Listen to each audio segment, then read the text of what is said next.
চাণক্যর কথাগুলি একজন ব্যক্তির কাছে তিক্ত মনে হতে পারে, তবে তার জীবনে সাফল্য পেতে অনুপ্রাণিত করে। চাণক্য নীতি অনুসারে টাকার চেয়ে কোন তিনটি জিনিস বেশি গুরুত্বপূর্ণ তা জেনে নেওয়া যাক।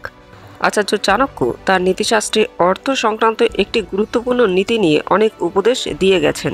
প্রতিটি মানুষের জীবনে অর্থের একটি বিশেষ গুরুত্ব রয়েছে।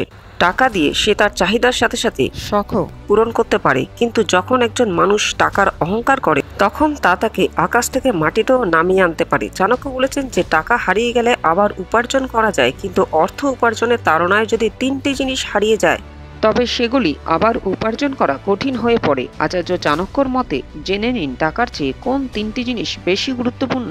1. আত্মসম্মান। আত্মসম্মান একজন ব্যক্তির ব্যক্তিত্ব নির্ধারণ করে। টাকা হারালেও আবার উপার্জন করা যায়, কিন্তু আবার আত্মসম্মান অর্জন করা কঠিন। আত্মসম্মান রক্ষার জন্য যদি কাউকে অর্থ বিসর্জন দিতেই হয় তবে পিছিয়ে থাকা উচিত নয়।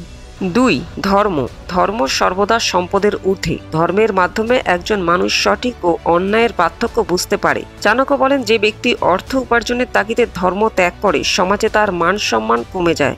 সেজন্য অর্থের চেয়ে ধর্মকে সবসময় সম্মান করতে হবে। 3. প্রেম।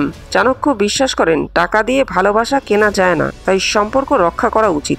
পরিবার ও প্রিয়জনের সামনে অর্থের কোনো মূল্য নেই। চাণক্য নীতি অনুসারে একজন ব্যক্তি ধনী কিন্তু কেউ তাকে ভালোবাসে না, তাহলে তার ধনী হওয়া অর্থহীন। তাহলে বন্ধুরা, চাণক্যর এই তিনটি নীতি মেনে চললে জীবনের সাফল্য নিশ্চিত। বন্ধুরা, ভিডিওটি কেমন লাগলো জানাতে ভুলবেন না। সম্পূর্ণ ভিডিওটি দেখার জন্য ধন্যবাদ। ভিডিওটি ভালো লাগলে লাইক করবেন। এরকমই আরও ভিডিও দেখতে চ্যানেলটিকে সাবস্ক্রাইব করতে ভুলবেন না।